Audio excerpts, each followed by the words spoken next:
Listo, vamos a empezar con el tema de farmacología de la hemostasia, hablando en primer lugar de anticoagulantes, que son los que afectan la hemostasia secundaria. Luego pasaremos a la hemostasia primaria con los antiplaquetarios y finalmente con los fibrinolíticos y antifibrinolíticos. Listo, para empezar con este tema de anticoagulantes, debemos iniciar viendo la clasificación. De forma general tenemos anticoagulantes parenterales usados por vía endovenosa o por vía subcutánea y anticoagulantes orales. Dentro de los anticoagulantes parenterales tenemos dos, los de acción indirecta hacia la trombina, ¿ya? Porque van a potenciar el efecto de un anticoagulante fisiológico que es la antitrombina 3, ¿listo? De esa forma van a inhibir indirectamente a la trombina, porque la antitrombina 3, obviamente una de sus funciones es inhibir a la trombina. ¿Listo? La potencia que hace las heparinas, que son los inhibidores indirectos de la trombina, es de 1000 a 4000 veces, ¿ya? Aumenta la potencia. Dentro de los inhibidores indirectos de la trombina tenemos las heparinas y sus derivados.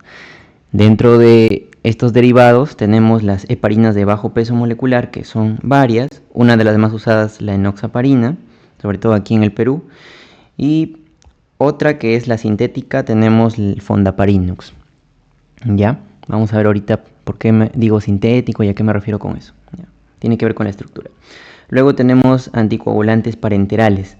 Estos anticoagulantes parenterales de acción directa van a tener una acción directa, como dice su nombre, en la inhibición de la trombina, ¿ya? Y obviamente también su administración va a ser vía parenteral, ¿no? Puede ser intravenosa o subcutánea. ¿Listo? Sino que acá sí tienen acción directa sobre la trombina, no indirectamente como las heparinas, ¿no? Luego tenemos los anticoagulantes orales. Listo. Dentro de estos, los derivados de cumarina, aquí el más importante es warfarina. Listo, warfarina sódica.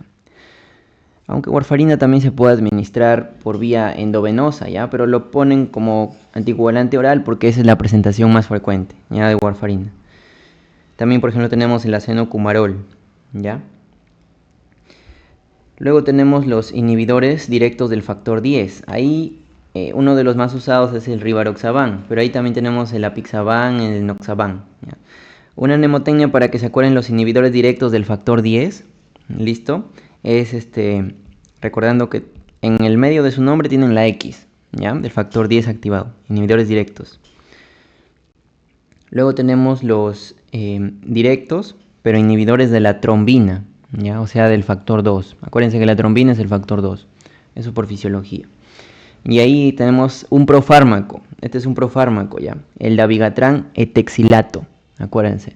Necesita una activación enzimática hacia dabigatran para hacer su efecto. Inhibidor del factor 2. Directo. También tenemos, por ejemplo, algunos anticoagulantes que se usan de forma in vitro o sea en el laboratorio. Esto es pregunta de examen también del otro año para los que pasan a cuarto y los que ya están en cuarto y han llevado el curso de laboratorio, se acordarán una pregunta de examen que dice qué tipo de tubo de laboratorio o qué color de tubo de laboratorio tiene en su contenido el citrato de sodio, ya que es el tubo de color celeste o azulito, anótenlo por ahí. Ese es el de citrato de sodio. El citrato de sodio es un anticoagulante que captura el calcio, ya el citrato de sodio. Se une al calcio 2 más, ya. Y recuerden que el calcio es el factor de coagulación 4, ¿no? Dentro de toda la cascada de coagulación. Entonces, el citrato de sodio captura el calcio y de esa forma también funciona como anticoagulante. El calcio es importante porque es cofactor de casi todos los factores de coagulación, ¿no? Sobre todo el calcio le ayuda bastante al complejo protrombinasa. ¿Recuerdan cuál es el complejo protrombinasa? El complejo protrombinasa es el que está formado por el factor de coagulación 10 activado, el 5 activado y el calcio, ¿no? Se llama así complejo protrombinasa porque transforma protrombina, o sea, factor 2 inactivo, hacia trombina, pues, ¿no? Que es importante la trombina para la formación del coágulo. ¿Por qué? Porque al final la trombina, ¿qué hace?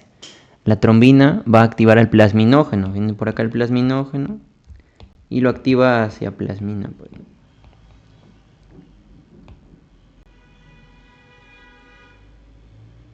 ¿Ya? Eh,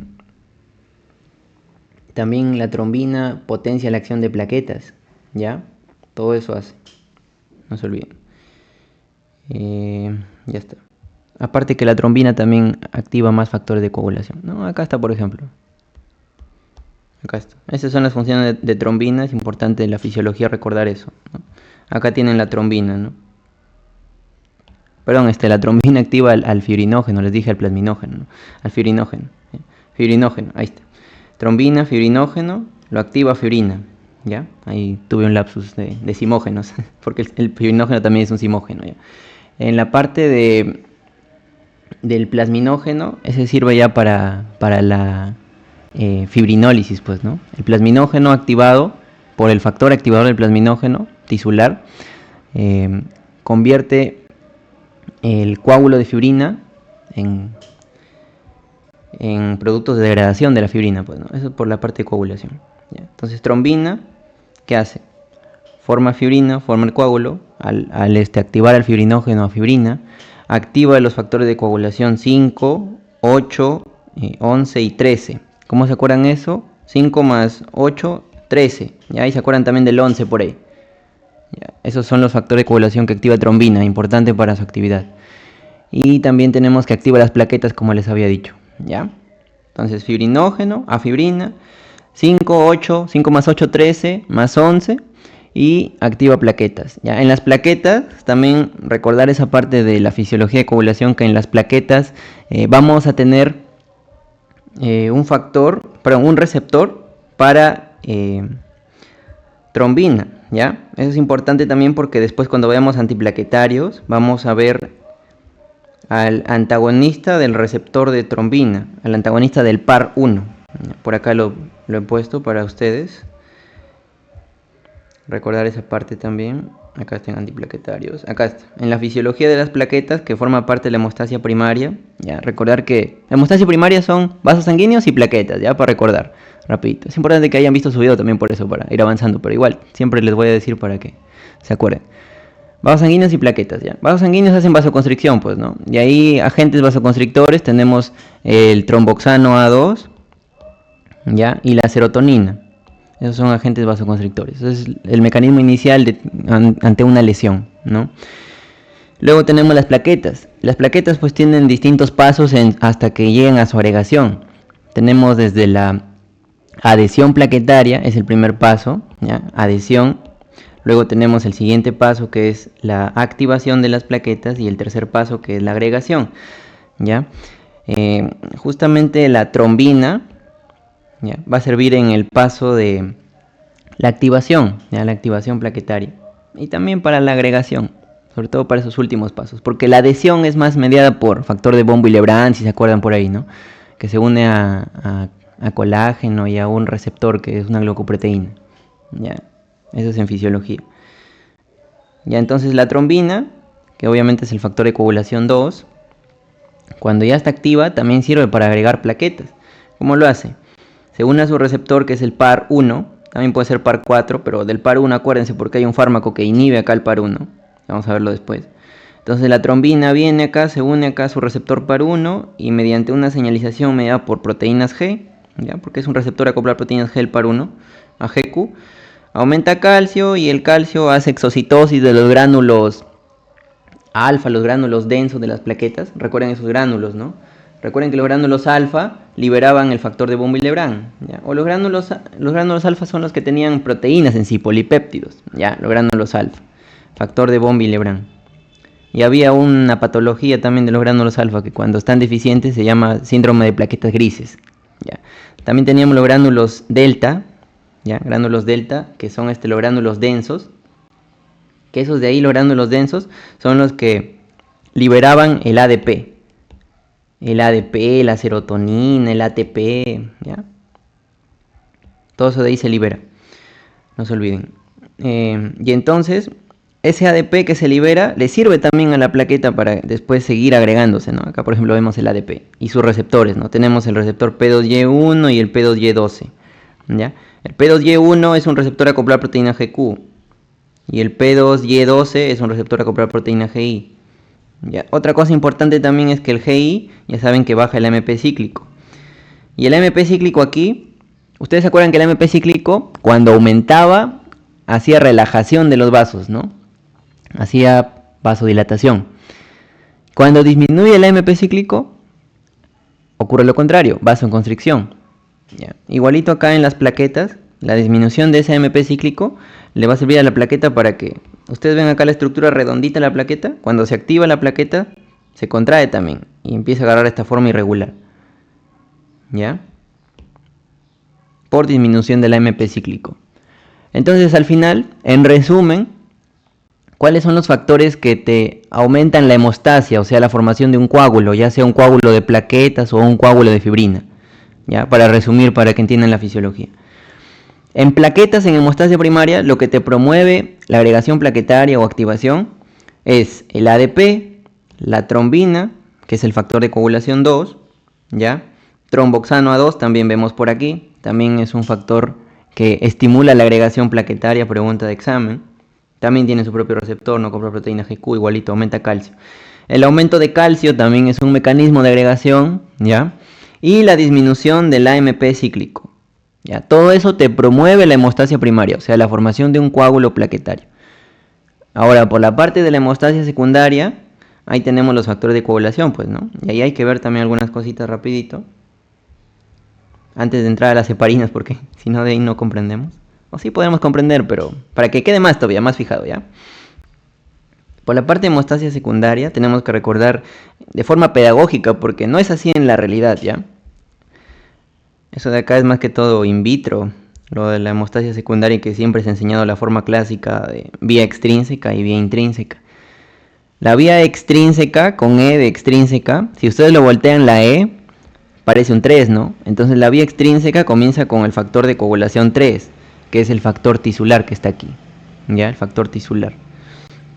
Ese factor tisular se une al factor 7 activado, ¿ya? El factor tisular es un factor que es sintetizado por las células endoteliales, ¿ya? Luego viene por acá el factor 7 activado, y 7 activado con tisular forman parte de la vía extrínseca, activan al factor 9, ¿ya? Y el factor 9 se une con el 8 y activan al 10. El 10, acuérdense que es el centro de todo, pues, ¿no? El 10 forma parte de la vía común, ¿listo? ¿Y qué situaciones activan la vía extrínseca? Lo principal, anoten por ahí, si no han visto el video de fisiología, es el daño tisular, ¿ya? Un trauma, daño ahí al vaso sanguíneo, se rompe, esa es la activación principal de la vía extrínseca. Y la vía intrínseca es la activada por superficies negativas, como el sílice, el caolín. O sea, cargas negativas activan la vía intrínseca. El vidrio, todo eso de ahí, es activado por vía intrínseca. O sea, si ustedes le preguntan qué vía se activa cuando meten su sangre a un tubito de ensayo, esa es la vía intrínseca, pues, ¿no? Y acuérdense, I de intrínseca tiene un palito, entonces acuerdan que el número 12 empieza con un palito. Ya, entonces el 12 viene por acá, se une a las quininas, etc. Y se une al factor 11, 12, 11, ¿no? Lo activa el 11 junto con el calcio activan al 9 también, ¿ya? El 9 se une nuevamente con el 8 y activan al 10. Y el 10 ya forma parte de la vía común. El 10 se une al 5, ¿ya? El 5 funciona como su cofactor junto con el calcio, junto con fosfolípidos. Los fosfolípidos por la carga negativa. Las cargas negativas son importantes, ya acuérdense de las cargas negativas. Justamente la heparina, que es un anticoagulante, también tiene carga negativa. 10, 5. Este se llama el complejo protrombinasa, ¿no? Calcio 10, 5. Y juntos activan a la protrombina a trombina. ¿Y la trombina qué hace? Activa a este simógeno, que es el fibrinógeno, que es el factor de coagulación número 1, ¿no? El fibrinógeno. Eso saben por fisiología. Y es el factor de coagulación más abundante, también pregunta examen, ¿no? El fibrinógeno.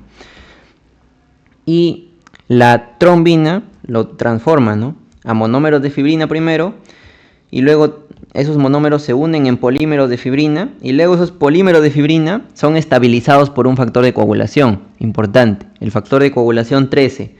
¿Cuál es el factor estabilizador de los polímeros de fibrina? El factor de coagulación 13, ¿ya?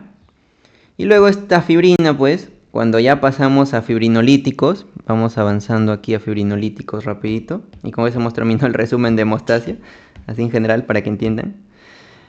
Cuando se forma ya el polímero de fibrina, es degradado, pues, ¿no? ¿Quién lo degrada? La plasmina. Pero esta plasmina no viene como tal como plasmina, pues, ¿no? Viene como plasminógeno desde el hígado. ¿Y quién activa el plasminógeno? Obviamente el activador del plasminógeno, ¿ya? Acá está, ¿no? Acá está, activador de plasminógeno. Y son de dos tipos. Uno es el activador de plasminógeno tisular y el otro es el activador de plasminógeno urinario. ¿Listo? Y más o menos con eso tienen que ver algunos inhibidores, pues, ¿no? Por ejemplo, tenemos la streptokinasa o tenemos la uroquinasa, ¿ya? Que son antifibrinolíticos, ¿ya? Son inhibidores acá de estos activadores de plasminógeno, no dejan que se forme la fibrina. En cambio, los fibrinolíticos sí hacen que se forme acá la plasmina, ¿ya? Activan al plasminógeno, los fibrinolíticos. Y los antifibrinolíticos inhiben acá estas enzimas que activan al plasminógeno, ¿ya? Entonces no dejan que se forme la plasmina y por lo tanto no dejan que se degrade el coágulo, pues, ¿no? Son antifibrinolíticos, ¿ya? Eso lo vamos a ver después. Vamos a pasar ahora sí a las heparinas, ¿ya? Conociendo todo eso de ahí, vamos a pasar ahora sí a las heparinas. Por ahí hay más cositas que vamos a ver ahorita, ¿ya? Entonces, dentro de los objetivos de la anticoagulación, tenemos que prevenir y tratar infarto agudo de miocardio, accidente cerebrovascular de tipo isquémico, porque son dos tipos, hemorrágico e isquémico, y tromboembolia venosa, ¿ya? Que abarca embolia pulmonar y trombosis venosa profunda, que son situaciones de emergencia. Lo van a ver el otro año en cuarto, pues, ¿no? Ya. Entonces tenemos que empezar con los anticoagulantes parentelares indirectos, ¿ya? Se llaman anticoagulantes porque van a actuar sobre la vía de la coagulación, pues, ¿no? Con los factores de coagulación, específicamente para la vía intrínseca, ¿ya? Que abarca factor 10, factor el 2, ¿ya? Y por ahí también el 11, el 12, ¿ya? Vamos a ver después un grafiquito. Entonces ahí tenemos la heparina y sus derivados, ¿ya? Y se llaman indirectos porque su mecanismo de acción es el siguiente. Tenemos la heparina no fraccionada o heparina biológica sintetizada a partir de la mucosa intestinal del cerdo de la vaquita, desde sus células cebadas, ¿ya? O mastocitos. Esta heparina es un conjunto de disacáridos, ¿ya? Está formada por disacáridos. Esos disacáridos tienen sulfatos, ¿ya? Y los sulfatos tienen carga negativa, acuérdense.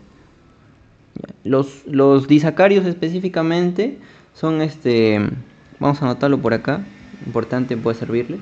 Son ácido D-glucurónico,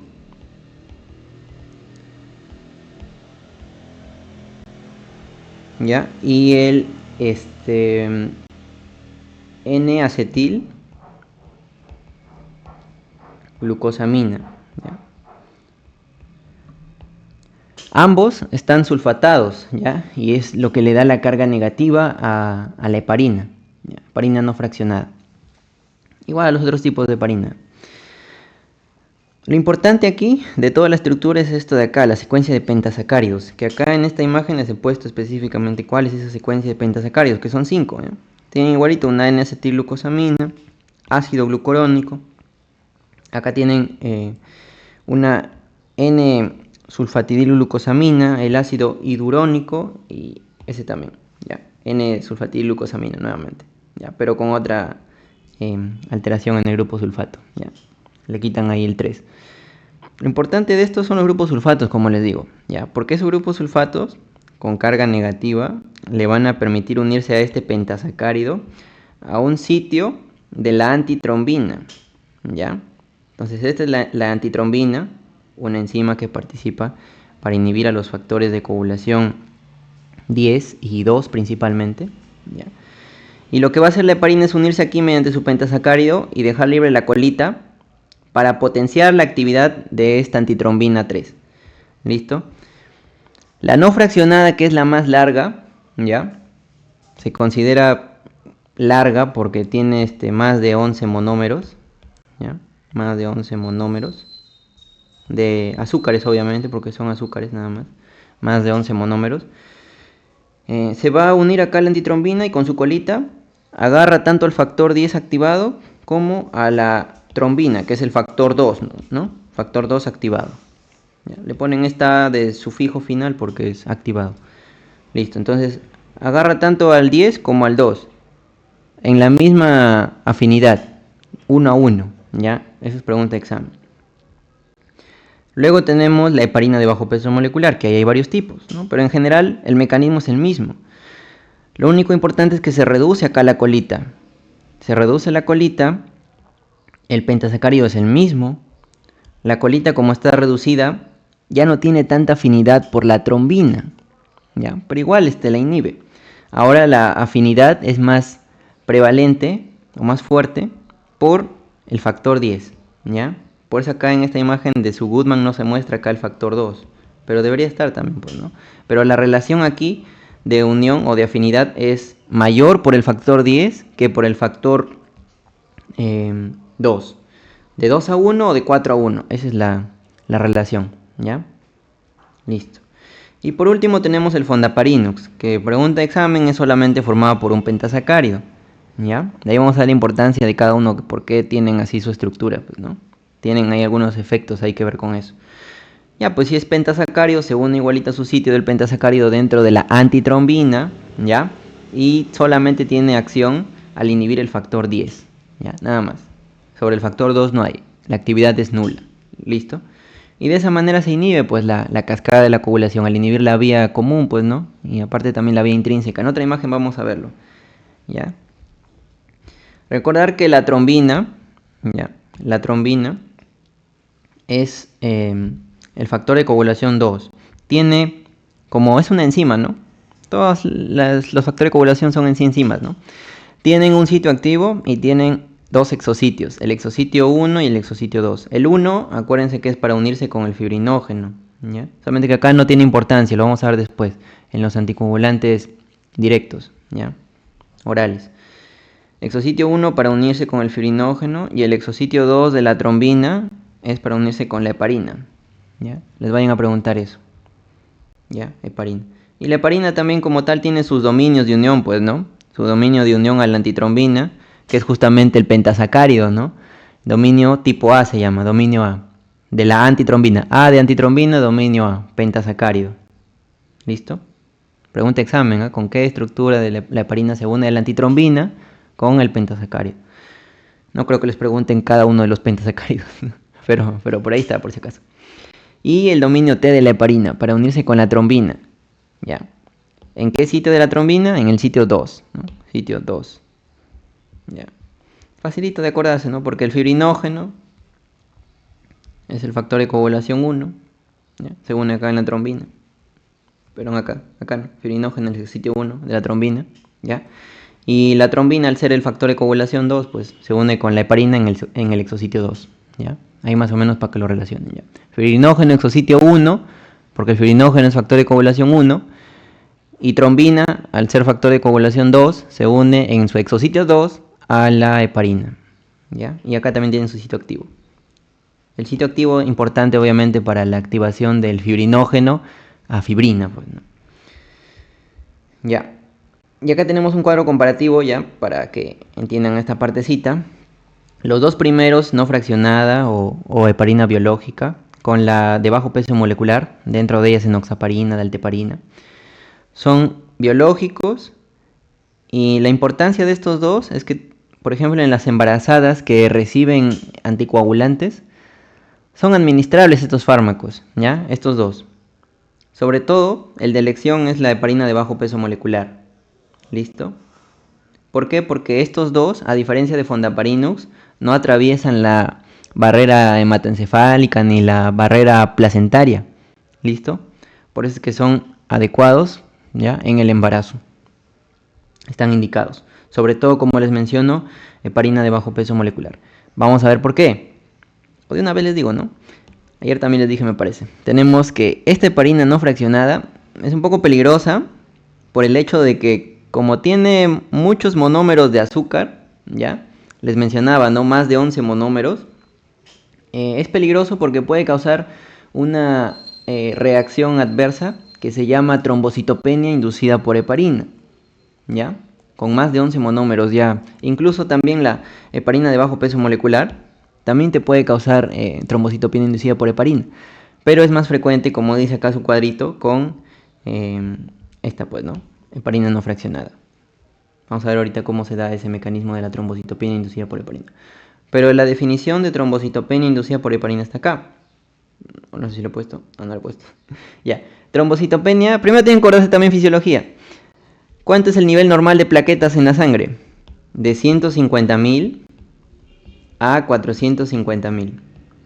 ¿Ya? Entonces tienes un paciente que puede ser o no embarazada, porque en sí la trombocitopenia inducida por heparina le puede dar a embarazadas o a cualquier paciente. Eso sí, es más frecuente en mujeres, ¿ya?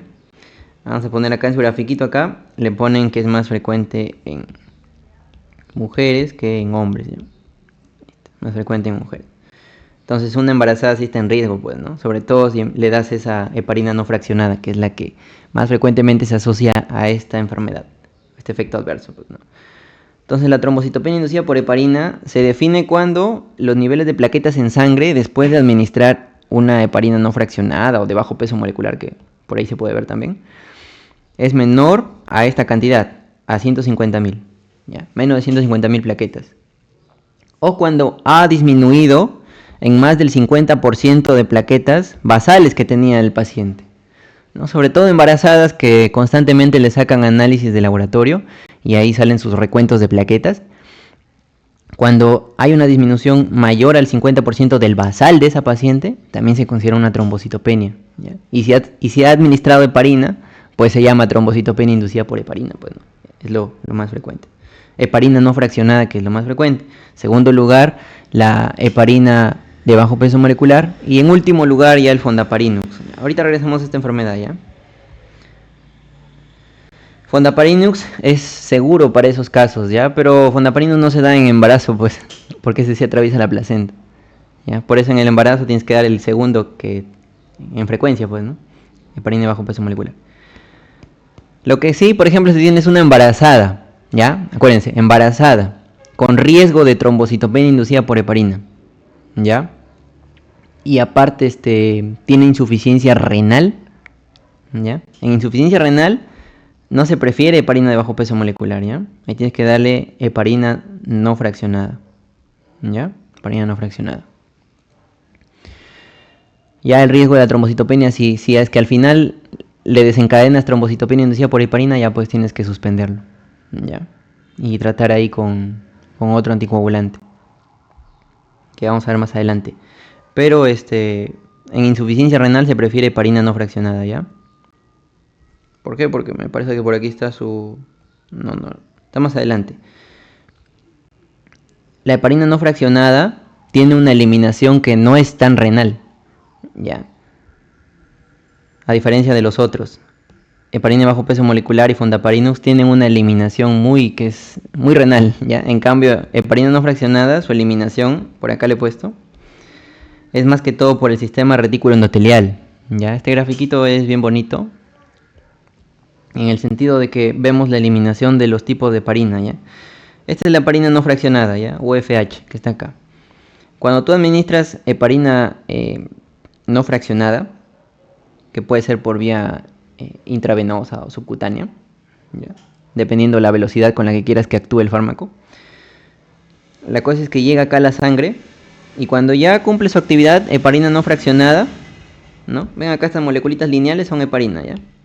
Se une a un receptor dentro de las células sinusoidales, ¿ya? Del hígado, porque ahí es donde se limpia, células sinusoidales del hígado, ¿ya? O que forman parte del sistema retículo endotelial, ¿ya? Esas células sinusoidales, ¿no? No sé si se acuerdan de ese sistema. Entonces acá viene la heparina no fraccionada, se une a su receptor que es el arestabilin 2, ¿ya? En sí es un receptor de heparina para la limpieza de esta. Entonces se viene acá la no fraccionada, entra y se endosita, y acá se degrada. Entonces, si les preguntan en algún momento, así, ¿cuál es el mecanismo de eliminación de heparina no fraccionada? es por el sistema retículo endotelial, ¿ya? Específicamente células endoteliales sinusoidales del hepatocito, ¿ya? O también puede ser del vaso, pero la cosa es que es el sistema retículo endotelial, ¿ya? En cambio, heparina de bajo peso molecular, esto significa heparina de bajo peso molecular, sino que está en inglés, ¿ya? También se puede eliminar por este sistema, pero en menor cantidad, pues, ¿no? La mayor eliminación es vía renal. Y Fondaparinux ya ni qué decir, Fondaparinux es 100% renal, ¿ya? Por eso no está acá en la imagen Fondaparinux, solamente la no fraccionada y la de bajo peso molecular. Pero principalmente es la no fraccionada la que se elimina por esta vía del sistema retículo endotelial. ¿Listo? Entonces, por eso en un paciente que tiene insuficiencia renal, se prefiere heparina no fraccionada sobre la heparina de bajo peso molecular. Sobre todo si es una embarazada, pues si tiene insuficiencia renal, a pesar de que puede causarle trombocitopenia inducida por heparina, no le vas a dar no fraccionada, porque tiene mucha eliminación renal la no fraccionada. A diferencia, de la de bajo peso molecular, le vas a dar no fraccionada, a diferencia de esa, pues, ¿no? La no fraccionada no tiene tanta eliminación renal. ¿Ya? Listo. Entonces acá está la estructura básica de cada uno. Recordar, el Fondaparinux solamente es el pentasacárido importante para unirse a la antitrombina 3. Todos son catalizadores de la antitrombina 3. El efecto puente es mayor con el no fraccionada, pues, ¿no? ¿Por qué? Porque su disacárido es más largo, pues, ¿no? Su cadena de glúcidos. ¿Ya? Y con heparina de bajo peso molecular también hay un efecto puente, pero es mínimo, pues, ¿no?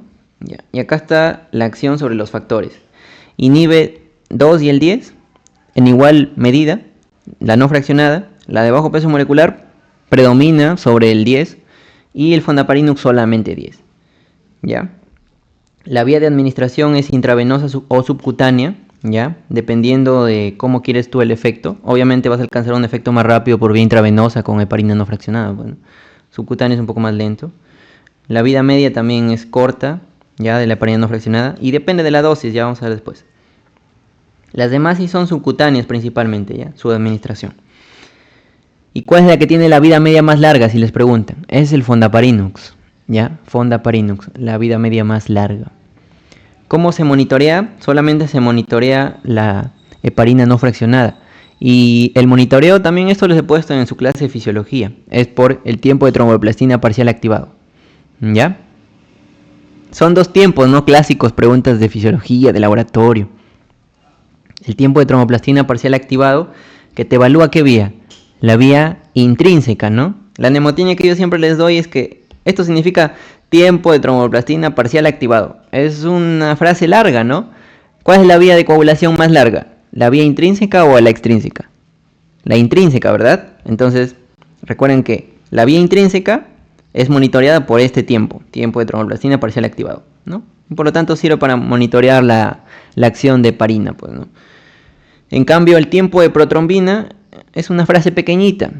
El tiempo de protrombina te sirve para evaluar la vía extrínseca, ¿no? Acuérdense, extrínseca, lo volteas 3, factor tisular que es el 3, ¿ya? Y por eso es que warfarina, por ejemplo, que es un inhibidor del factor tisular que es el 7, factor de coagulación 2 también, ¿no? Todos los factores dependientes de vitamina K, que son más que todo ahí en la vía extrínseca. Warfarina se monitorea con el otro, con el TP. Pero en el laboratorio tú no mides TP, pues, ¿no? O sea, sí mides TP, pero lo estandarizas con el INR. Recuerda que el INR es el TP del paciente sobre el TP del laboratorio, ¿no? Porque esto es para cada laboratorio. Ese es el INR, el índice internacional, ¿no? Ese es para warfarina. Acá estamos en heparina, con TTPA, ¿ya? No se olviden esa parte. Y el resto de heparinas no se monitorean con ninguno, pues, ¿no? Hay por ahí algunos estudios de monitoreo, pero son inespecíficos. ¿Listo? Lo principal que se monitorea, y también por eso se prefiere a veces heparina no fraccionada sobre las demás, pues, ¿no? Aparte por el costo también, ¿no? ¿Ya? Y la reversión es con sulfato de protamina, que vamos a ver más adelante también, ¿ya? Son agentes, es el antídoto, ¿ya? Así en resumen, es el antídoto, el sulfato de protamina. La protamina se une a la carga negativa de la heparina y la chapa ya no la deja actuar, ¿ya? Es su antídoto. Y la protamina no funciona igual con todas, pues con todas las heparinas. Funciona mejor con la original, pues la no fraccionada. La acción es parcial con la de bajo peso molecular y no hay antídoto específico para el fondaparinux, pues no. ¿Ya? Listo. Y el riesgo de trombocitopenia inducida por heparina es mayor, obviamente, con la no fraccionada. ¿Ya? Con fondaparinux es muy raro, casi escaso. Listo. Eso es todo con respecto a esta diapositiva. Ahora sí, con esta diapositiva vamos avanzando con indicaciones de heparina. ¿Ya? Sobre todo heparina no fraccionada primero. ¿Ya? Vamos por partes. Aunque heparina no fraccionada y de bajo peso molecular son ahí nomás. ¿Ya? Listo. Entonces, las indicaciones de esta heparina, importantes les había dicho para el tratamiento inicial. Siempre para el tratamiento inicial. ¿Ya? Porque la heparina es siempre un anticoagulante. ¿Ya? Es sí o sí anticoagulante. En cambio, por ejemplo, warfarina, al inicio de la terapia con warfarina, la warfarina no es en sí un anticoagulante al inicio. En los primeros días, hasta los 5 días más o menos, warfarina es un procoagulante. ¿Y por qué digo eso? Porque warfarina, que ya vamos a ver de un ratito warfarina, por eso lo he puesto en segundo lugar porque es importante y se relaciona con heparina. ¿Dónde está? Warfarina, dentro de su mecanismo de acción, es un inhibidor de la epóxido reductasa de vitamina K, ¿no? Ya, esa es la función de warfarina, eso todos lo saben. Pero ustedes saben que dentro de la fisiología de la coagulación tenemos factores de coagulación dependientes de vitamina K, pero también tenemos factores anticoagulantes dependientes de vitamina K, ¿no? Y ahí se acuerdan los factores, pues, ¿no? Vitamina K dependientes. Eran el 2, eran el 7, el 9, 2 más 7, 9, ¿no? Y 10. Ya. Esos son factores de coagulación, vitamina K dependientes. Pero también teníamos los factores anticoagulantes que dependían de la vitamina K. La proteína, por ejemplo, S y la proteína C. ¿Ya? Recuerdan que S era la enzima en sí, ¿no? Esos son anticoagulantes, pero también dependen para su síntesis de vitamina K. ¿Ya? Son anticoagulantes. O sea que van a promover el sangrado, pues, ¿no? O van a disminuir la formación de los coágulos. Recuerden que estos de acá inhibían al factor 5, ¿no? No se olviden, inhiben al factor 5. Entonces, ya pues el 5 es un factor recontra importante. Ya hemos visto por ahí. Ya, entonces la warfarina al inhibir toda la vitamina K, entonces inhibe tanto a esto como a esto. ¿Ya? Y al inicio con la terapia de warfarina siempre hay un estado procoagulante. ¿Por qué? Porque como inhibe a los anticoagulantes de warfarina, se da un estado para la formación de coágulos, porque no se está inhibiendo al 5. ¿Ya? Entonces el 5 sigue actuando y se forma el coágulo, pues, ¿no? Entonces al inicio warfarina es procoagulante. Por eso se prefiere al inicio empezar siempre con heparinas. ¿Ya? O dar ahí junto con warfarina la heparina antes, ¿ya? Siempre es antes heparina. ¿Listo? Warfarina solita sí, no. ¿Ya? Siempre se hace terapia puente con heparina por este efecto de inhibir a las S y C también, que son vitamina K dependientes. Ahorita regresamos con el mecanismo de warfarina para entender esta parte. ¿Ya? O vamos viéndolo de una vez ya para ir avanzando, si no vamos a demorar. Entonces tenemos los factores dependientes de vitamina K. ¿Por qué decimos esto? Porque ustedes saben que la vitamina K, ¿ya? Acá está, ¿no? La vitamina K. La vitamina K puede existir en dos estados en tu cuerpo. En estado oxidado y en estado reducido. ¿Listo? En estado reducido es a ti como te sirve para que la vitamina K como cofactor de una enzima que se llama la gamma-glutamil carboxilasa. ¿Ya? ¿Qué va a hacer esta enzima? Esta enzima va a usar como cofactor la vitamina K. ¿Para qué? Para activar simógenos, es decir, factores de coagulación. ¿Ya? ¿Cómo hace? Le pone un glutamato. ¿Ya? Le pone un glutamato a un grupo carboxilo. ¿Ya? A un grupo carboxilo de los aminoácidos de los factores de coagulación, pues, ¿no? ¿Y cuáles son esos factores de coagulación? Justamente los que estamos viendo, el 2, el 7, el 9 y el 10.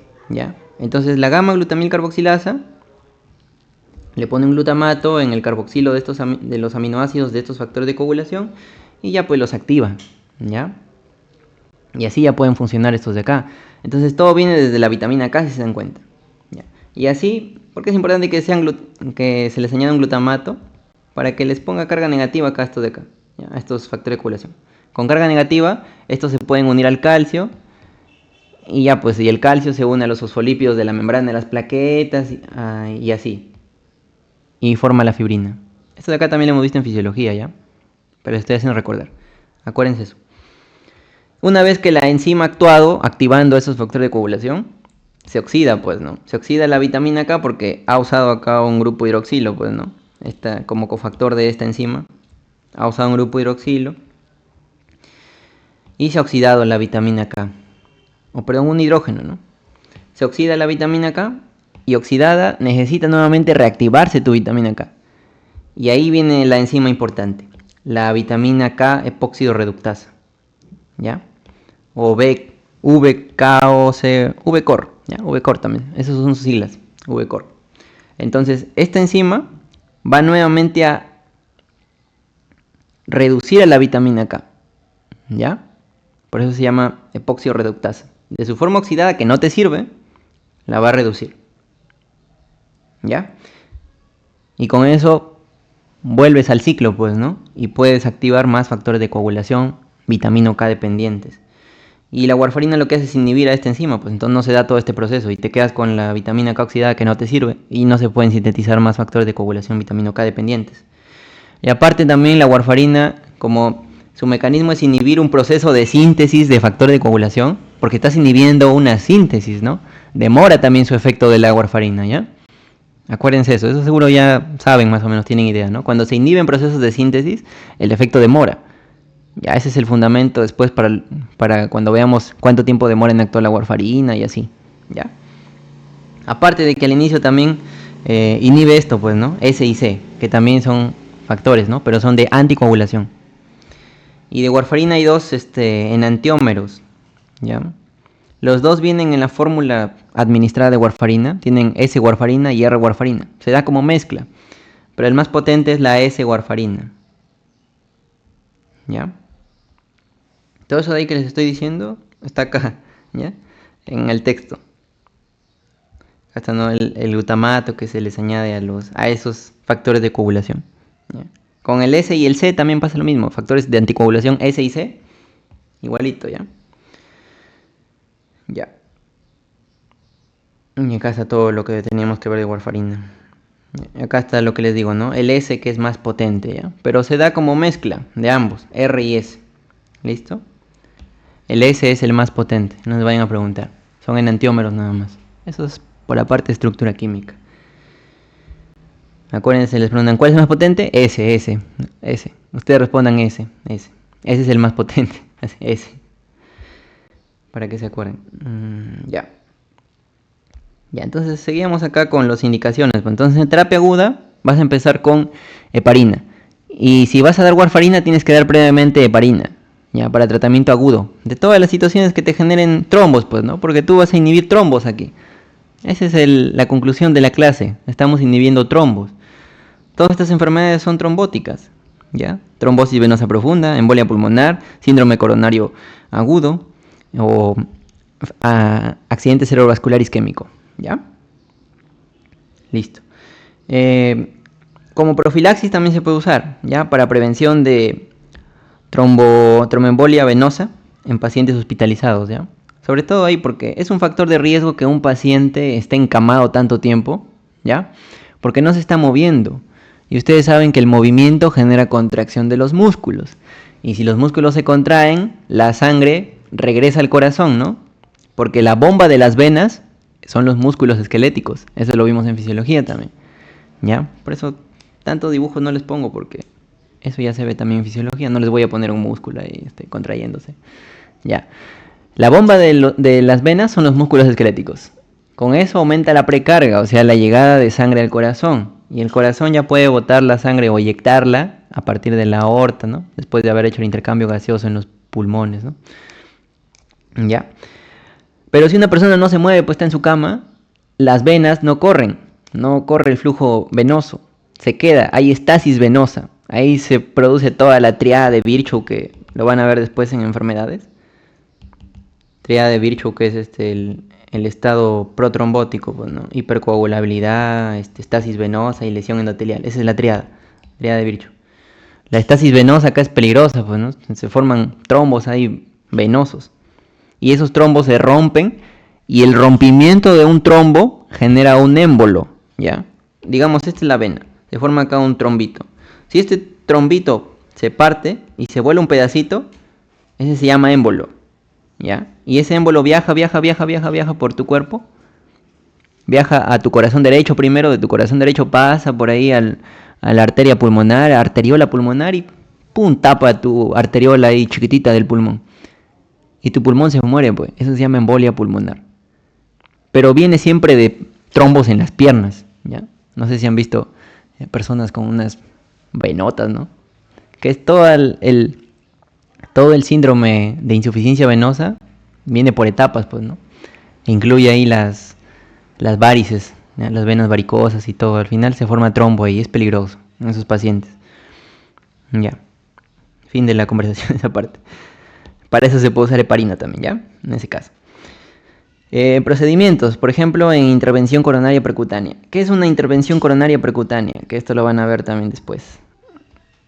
Es cuando se mete un catéter, ya sea por la arteria femoral o por la arteria radial, ¿ya? Un catéter lo metes por ahí. Ese catéter tiene un balón. El balón se infla y con eso abres una arteria coronaria, en este caso tapadita, ¿no? Porque estamos hablando de intervención coronaria percutánea. Pero también se usa, por ejemplo, para abrir arterias que están en las piernas, porque las arterias de las piernas, sobre todo en pacientes diabéticos, se les tapa también. ¿Ya? Se les tapa. Y lo abren con esto. Y una vez que lo has abierto con el baloncito, le pones una mallita. Una mallita. Esa mallita se llama stent. No sé si han escuchado. Y el stent sirve para ya que la arteria que tú la abriste con el balón se quede abiertita, pues, ¿no? Y hay, por ejemplo, inmunomoduladores que se dan para prevenir la inflamación generada por esa mallita, por el stent, ¿no? ¿Cuál es ese inmunomodulador que se usa para prevenir que ese stent genere un trombo y se cierre nuevamente la arteria? ¿Alguien ha leído por ahí? Esa también es pregunta de inmunomoduladores, ¿eh? Que lo vamos a ver mañana. ¿Cuál es ese?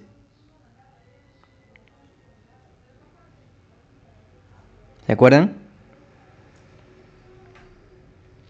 ¿Ya han visto inmunomoduladores? Sí, ¿no? Porque su examen es el lunes, ya estamos.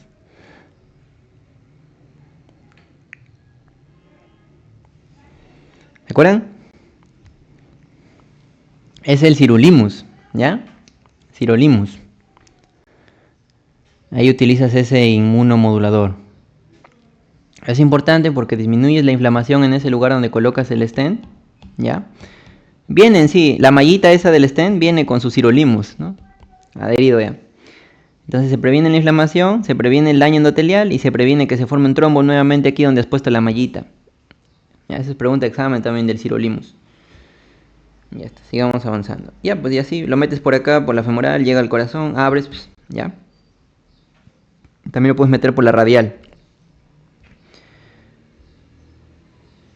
Y durante ese procedimiento tienes que dar un anticoagulante, obviamente, porque estás que haces un procedimiento invasivo, estás que causas daño, ¿ya? Y puede formarse un trombito, ¿ya? Entonces ahí.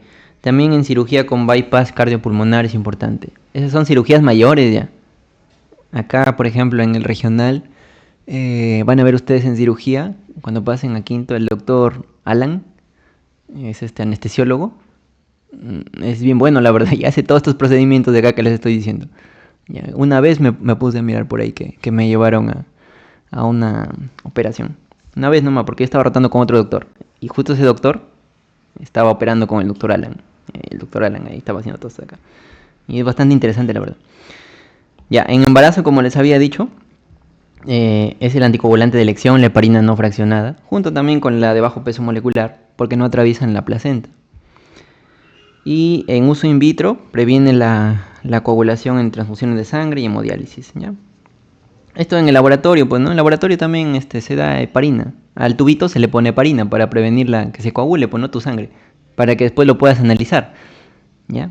Se previene la coagulación. En lo que pones en tubitos o en las bolsitas de transfusión de sangre también vienen con heparina, ¿sí? Por eso van a escuchar ese término que dicen, están heparinizadas, ¿no? Ya está. Respecto a farmacocinética de la no fraccionada, puede ser intravenosa o subcutánea, dependiendo, pues, ¿no? De cuándo quieres el efecto. Si quieres un efecto más rápido, intravenoso, ¿ya? Y también la dosis va a depender también, ¿no? Para administración subcutánea, tienes que administrar dosis bajas nomás. Y intravenosa, dosis altas. Y la vida media también cambia. Es más corta con una administración subcutánea que con una intravenosa. ¿Ya? Intravenosa tiene una vida media un poquito más larga, hasta 8 horas. ¿Ya? No se olviden esa parte. Pero a dosis altas, intravenoso. Sino que es un poco peligroso la administración intravenosa por el riesgo de que causa esto, pues, ¿no? Trombocitopenia inducida por heparina. Ya. Acá hay un poco del monitoreo para que lo lean, ¿ya? El monitoreo típico es con el tiempo de tromboplastina parcial activado. ¿Por qué? Vamos a ver acá. Esta es la fisiología que también les he explicado en su videito, pero le he traído acá para hacer un recordar nomás, por si acaso no hayan visto los videos. Entonces tenemos nuestro sistema de anticoagulación fisiológico nosotros, ¿ya? Nosotros tenemos nuestra antitrombina 3, tenemos nuestra heparina fisiológica, y así no estaríamos muertos. Estaríamos formando trombos por todos lados.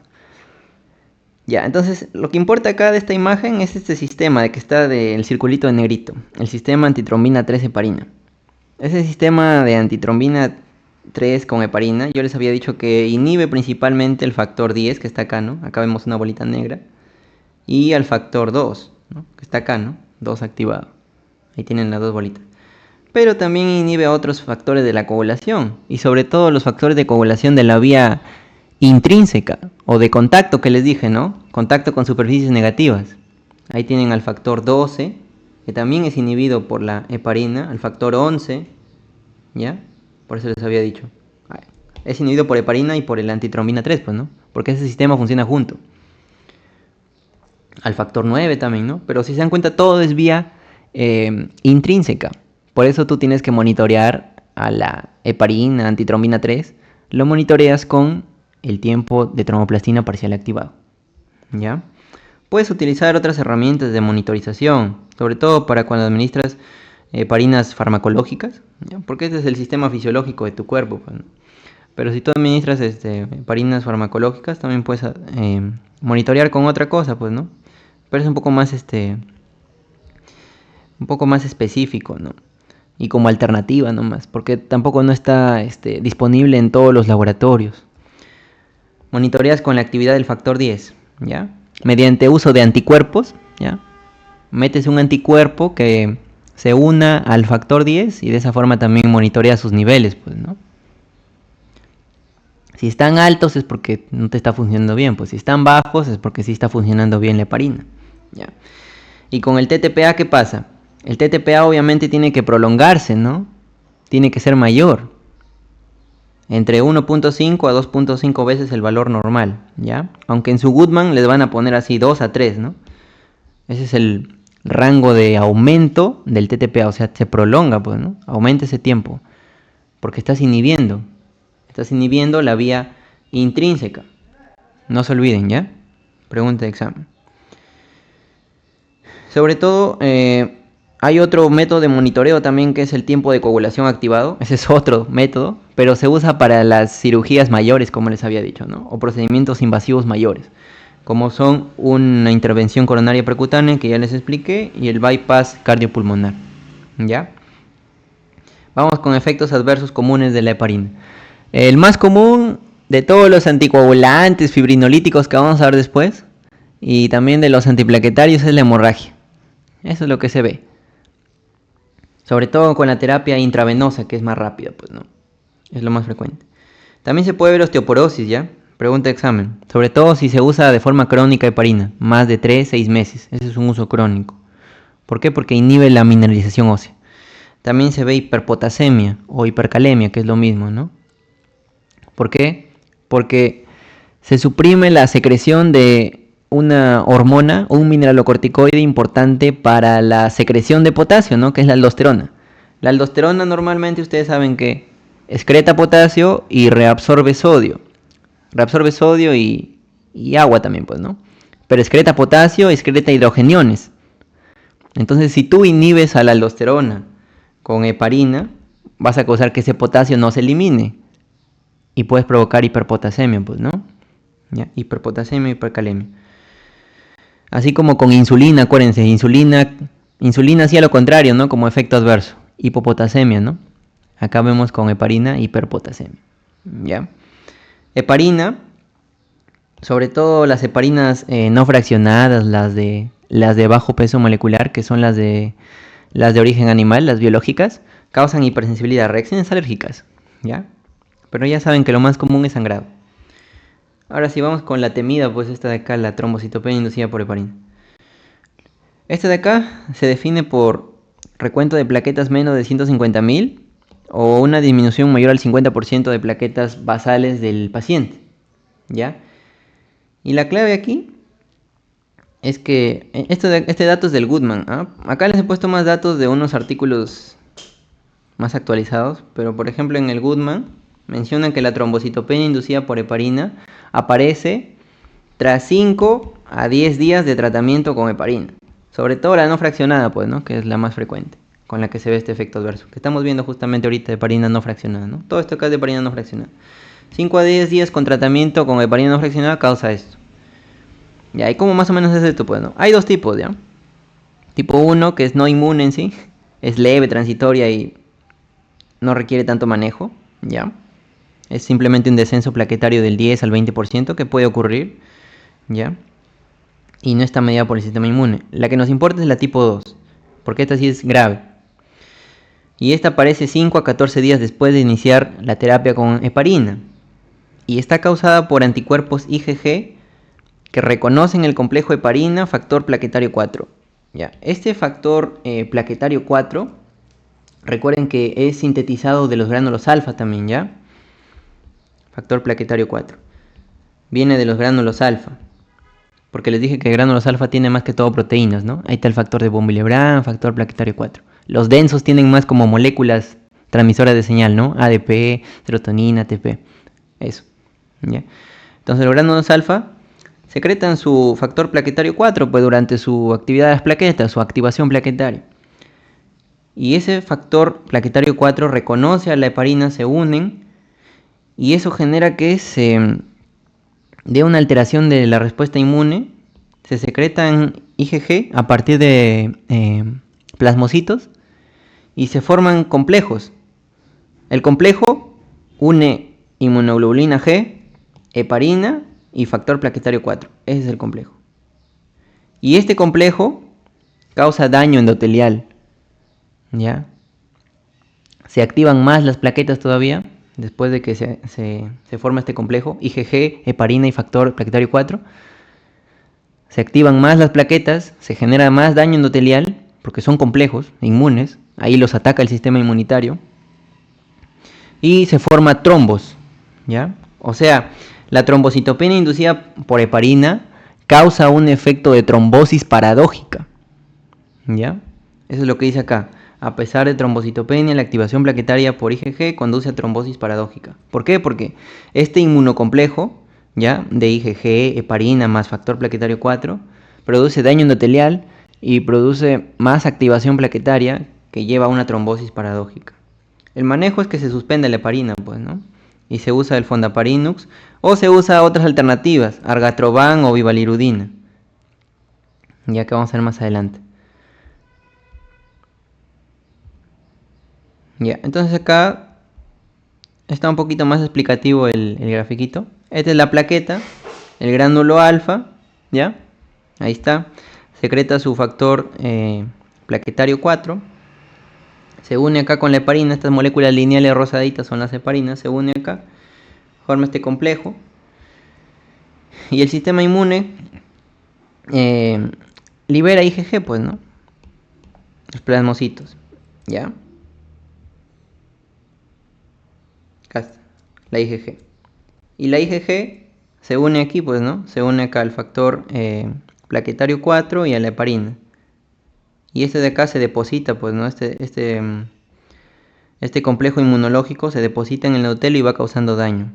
Pero estas IgG, no en todos los pacientes se genera esta enfermedad, pues, ¿no? Hay un factor de riesgo que está bien descrito, que es una alteración en la respuesta inmunitaria contra las bacterias.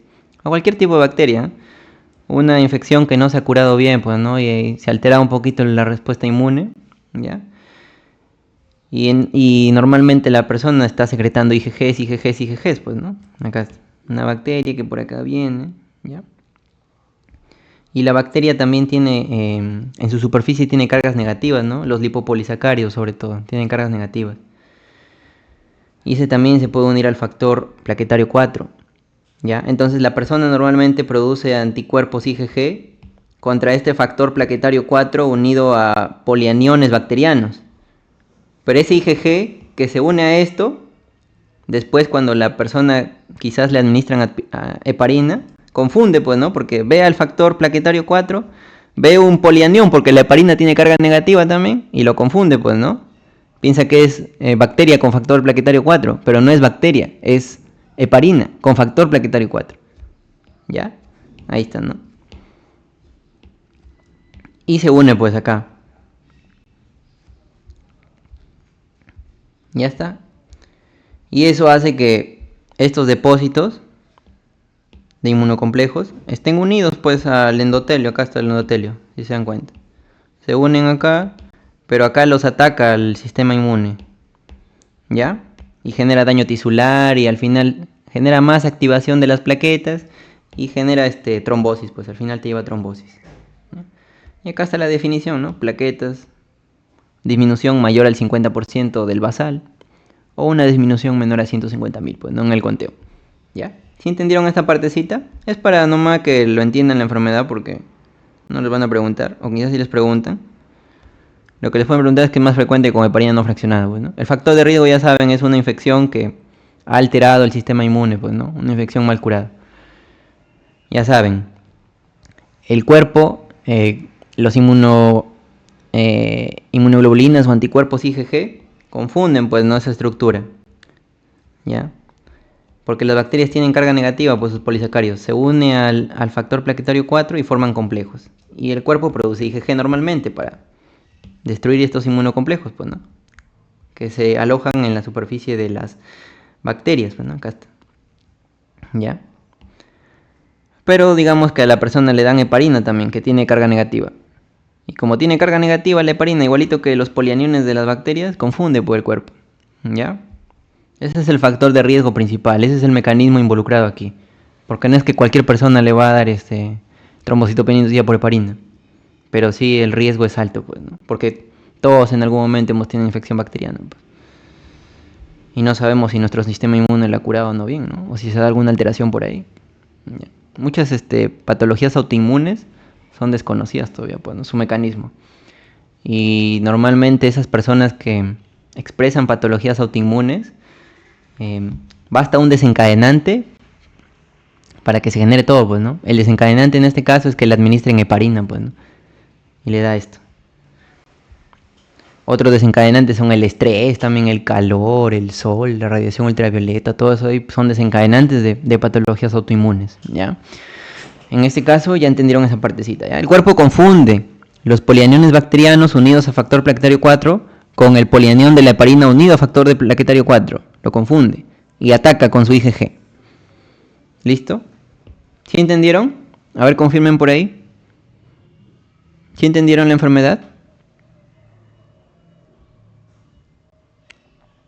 A ver si están todavía por ahí escuchando la clase. Ya. Es así nada más. Ya, recuerden, con heparina no fraccionada es más frecuente. Para eso cambias, pues, ¿no? Fondaparinux o das argatroban, ¿no? Fondaparinux no vas a dar en una embarazada, por ejemplo. Ahí cambias por estos. Argatroban o vivalirudide. ¿Ya? Ahí cambian. Si es embarazada. Ya, contraindicaciones de heparina no fraccionada. Que tengas un paciente con un trastorno hemorrágico activo, porque vas a hacerlo sangrar más. O con hemorragia intracraneal, ¿no? De repente tiene un ictus hemorrágico, no le vas a dar heparina. Post cirugía cerebral tampoco. Post cirugía espinal, post cirugía del ojo tampoco. Es peligroso. Son cirugías pequeñitas. Pues, ¿no? En una endocarditis bacteriana subaguda tampoco. ¿Ya? La endocarditis es cuando hay una infección de las válvulas o también del endocardio, del corazón, y se forman trombos, pero esos trombos tienen bacterias o tienen hongos, ¿ya? Y si tú das, por ejemplo, heparina en estos casos, puedes hacer que esos trombos que están en el corazón se rompan, ¿no? Porque es anticoagulante la heparina, se rompan esos trombos infecciosos y por medio de la eyección del corazón en la sístole, por la aorta, viajan a todo el cuerpo y pueden infectar a todos los órganos. Pues en la endocarditis no se puede dar heparina. En la úlcera péptica tampoco ni qué decir porque puede sangrar, colitis ulcerosa tampoco y carcinoma visceral tampoco. Los cánceres así en general, recuerden que las células cancerosas están recontra irrigadas. Ya, tampoco hay que dar ahí anticoagulantes, carcinoma visceral, por ejemplo. Esto ya lo vimos, esto es un poco más de incidencia. Ya, acá están algunas manifestaciones. La principal manifestación es trombosis, pues, ¿no? Que lo más peligroso es que sea una trombosis en el pulmón. Te puede llevar a la muerte, ya. Sangrado, amputaciones también se ha visto, ya. Si gustan después les mando un articulito sobre esta enfermedad para que lo lean, ¿ya? Bueno, y acá también está, ¿no? La incidencia mayor con heparina no fraccionada, ¿no? Sobre la heparina de bajo peso molecular. Fondaparinux sí casi no hay. Y el antídoto de la heparina. ¿Cuál es el antídoto de la heparina? Cuando te intoxicas por heparina. Sulfateprotamina les dije, ¿no? Que tiene efecto total sobre heparina no fraccionada, parcial sobre bajo peso molecular y nulo sobre el pentasacárido que es el fondaparinux. Entonces, este polipéptido, que es el sulfateprotamina, ¿cómo funciona? Tiene carga positiva. Entonces, al tener carga positiva se va a unir... y es aislado del esperma del salmón, ¿ya? Tiene carga positiva, se unen las cargas negativas de heparina y la neutraliza, pues, ¿no? La dosis está aquí para que lo lean. No sé si les vayan a preguntar, por si acaso le he puesto. La administración, eso sí, es intravenosa, pues, ¿no? Los antídotos en general son la mayoría por administración intravenosa, porque obviamente es un antídoto, pues, no quieres que funcione rápido. Y efectos adversos de este antídoto son la hipotensión, el edema, ¿ya? El edema no cardiogénico, edema pulmonar no cardiogénico, sobre todo en dosis altas, ¿ya? Listo. Bueno, y acá este gráfico que les había puesto es para ver cuándo tú indicas o cuándo retiras la heparina, ¿ya? Ante una trombocitopenia inducida por heparina, ¿ya? Esto también es del artículo que, si gustan, les paso después, ¿no? Si algún interesado por ahí me escribe, le mando el artículo, ¿ya? Un poquito más de la enfermedad, si quieren leerlo. Estos son los tiempos específicos, cuándo retirar heparina. Es un poco más clínico ya eso. Ya, vamos avanzando ahora sí.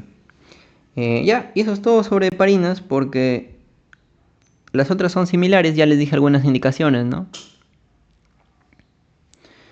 Vamos con esta de bajo peso molecular y fondaparinux rapidito, ¿ya? Un poquito más fácil.